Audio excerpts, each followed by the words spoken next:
Hi, I'm glad to welcome you. You are about ready to start drawing portraits now.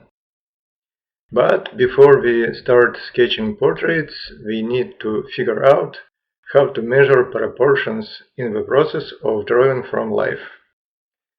Measuring proportions is the process of analyzing how many times one part of an object fits into another part. After we have built the general schematic markup for the head, the second step is to check this scheme against the shape of a real person's head that we are going to draw. We need to measure the main proportions of a model in order to understand they coincide or differ from our schematic markup. How to do it? Maybe you already know the way. I will show you some of such measurement methods. Have you seen how artists usually measure proportions? They use the pencil method. It works like this. We hold a pencil in such a way that its free end is visually aligned with one edge of the measured object, and we mark the other edge of this object with our thumb. In this case, we look with only one eye. The other must be closed. For example, we check the model's eye level. Are they really in the middle of the entire head height? First, we align the pencil with the distance from the head top to the middle of the eyes. Then, holding the thumb on the same mark, we align the marked part of our pencil with the distance from the middle of the eyes to the level of the chin. Does it fit? Yes. With such measurements, two conditions must be met. First, the distance from the eye to the gauge, in our case a pencil, should always be the same. For this, the pencil is always held on an outstretched arm. Second, the pencil must always be perpendicular to the line of sight. The pencil can be tilted left or right, but not forward or backward. You can control the position of the pencil propping up its lower end with your little finger. This method, of course, not very convenient.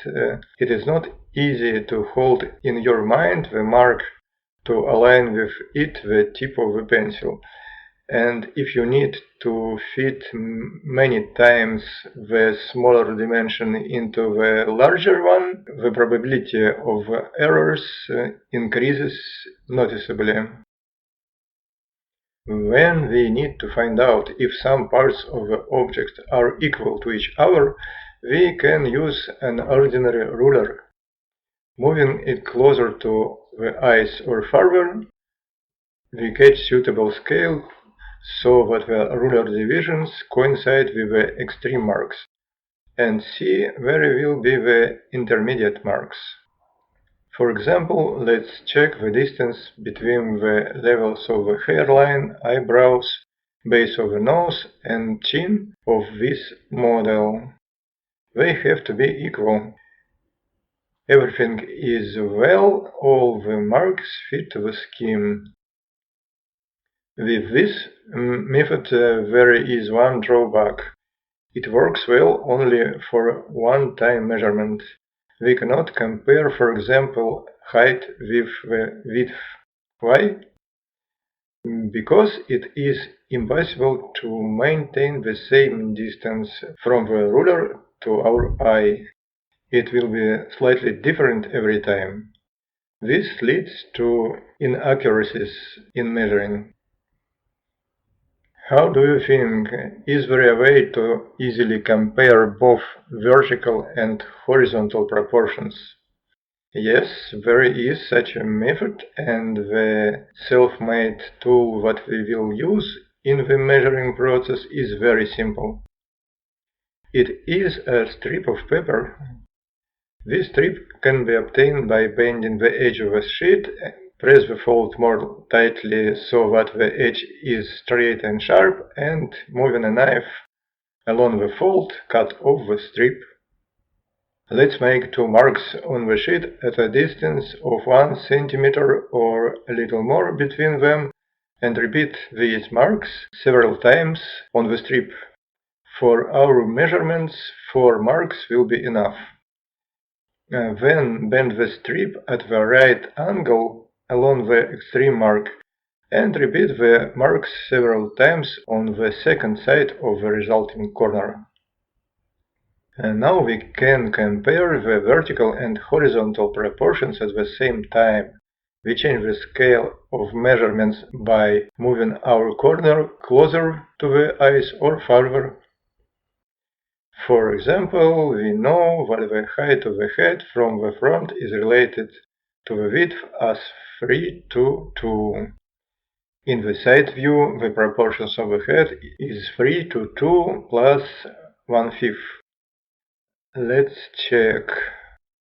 For this head, the proportion is correct. We do not take into account the hairstyle when measuring. Now let's look at the position of the ear. The base of the ear is usually located in the middle of the head. Here we find that the model's ear is noticeably shifted toward the back. The angle of the lower jaw is exactly in the middle, but the top edge of the lower jaw and the line of the ear base go at noticeable angle towards the back of the head. Before drawing face features with their individual characteristics, we always start by checking out big proportions of the head. The real person's head proportions may not coincide with our general schematic markup, so we check them up if they match the general markings and, if necessary, make changes. Now you know how to do this. And finally, one more way to measure proportions. More precisely, one more tool. It consists of a grid on the transparent base. This tool on the transparent base we are going to make by ourselves. How to do it? First we need an exercise class book with gridded pages, ruler, permanent marker, paper scotch tape, and a lid of a transparent plastic package.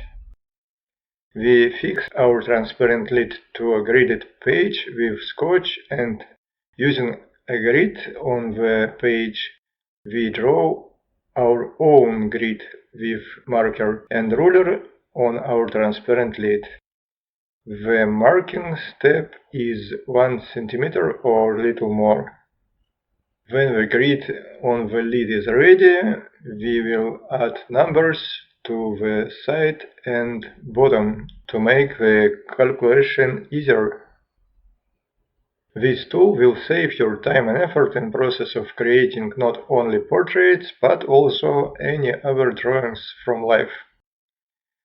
So now you are ready to start drawing portraits in full face and profile. I wish you happy sketching. See you soon.